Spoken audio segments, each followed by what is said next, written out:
last year on my social media, and I got so many requests about, well, how do you do that? Where did you get your compost tumbler? So we're really excited. For the first time, we are doing a compost tumbler on QVC, and here's the good news.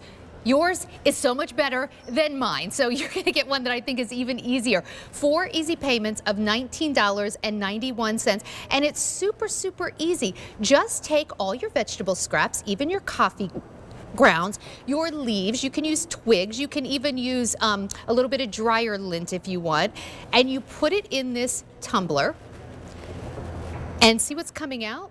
It comes out like, it looks like black potting soil when it comes out over time. So you're going to put everything in the tumbler, give it a little tumble. It really is this easy. It's not, there's nothing gross about it. You don't have to touch anything gross. And then in time, depending on how hot it is, like in the summer, it'll go much faster because this does heat up inside.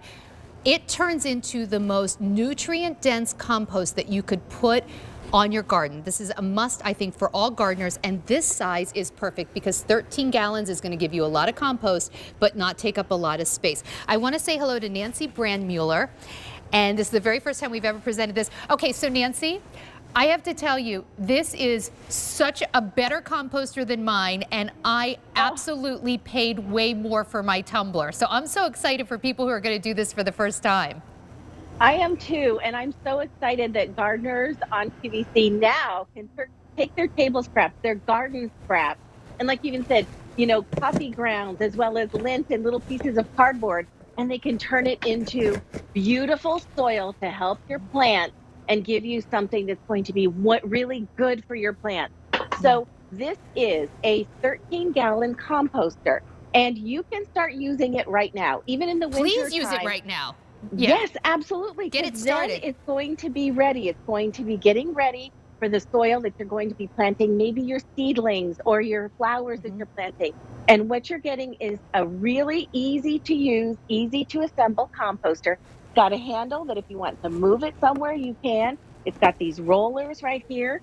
And it's got this easy door where you can just slide it open, drop all your scraps and everything in there. And you're going to end up with that beautiful soil.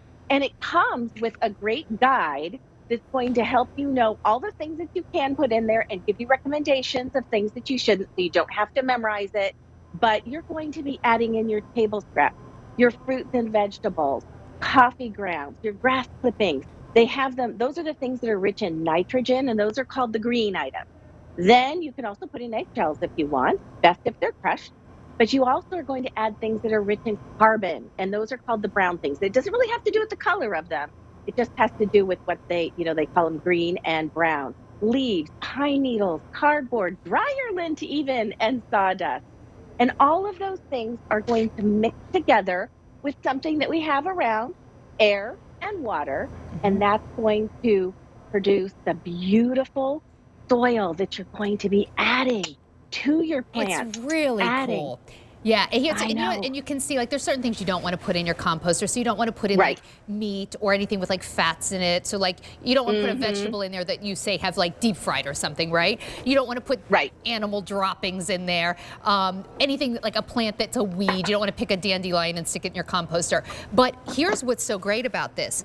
Like when I cook at night, I have a little container underneath my kitchen sink, and I just, whenever I'm chopping up, I feed some of it to my bunny rabbits, but the rest I put in the composter, or like coffee grounds, apple cores, you dryer lints, little leaves, and when you just stick it, so then once a week, I just run out to my composter, I stick it in, close the door up, give it a spin. You do want to give it a spin. That's the tumbler action, and give it a spin, and then as time goes on, you know, Nancy, I've had people ask me like, but is it gross because then things start to rot?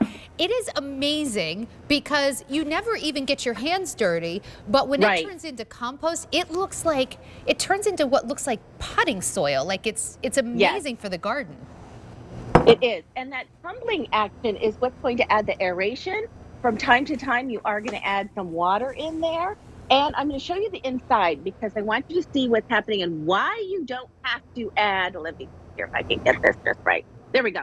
So you see those green little like paddles that have little points on them.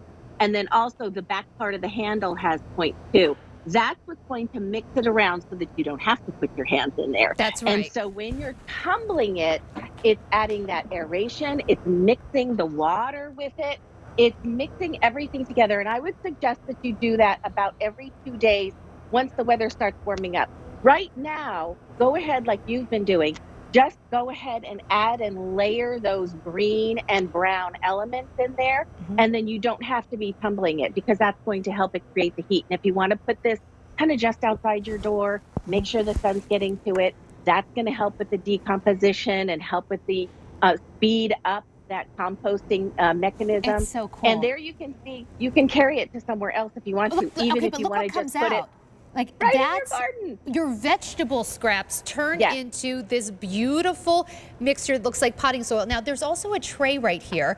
You Yes. can take any moisture, a liquid that collects, and put that in your garden too. This is one of the reasons I Yes. like this composter better than mine, because if you put this on a deck or someplace that you don't want it to get wet underneath, this will actually collect that. Whereas mine, It will. which by the way I paid more for, does not have this tray. It also, this is so much easier with the handle just to carry to your garden. So I think this is a beautifully designed tumbler. It takes all of kind of the ick factor or the Yes. confusion factor out of composting. You know, a lot of times people just use composting piles, but you got to get out there with a rake and turn it, and it's a lot of work. Great, but a lot of work. This is composting. Even if you live in a small space, you can do this. Yes.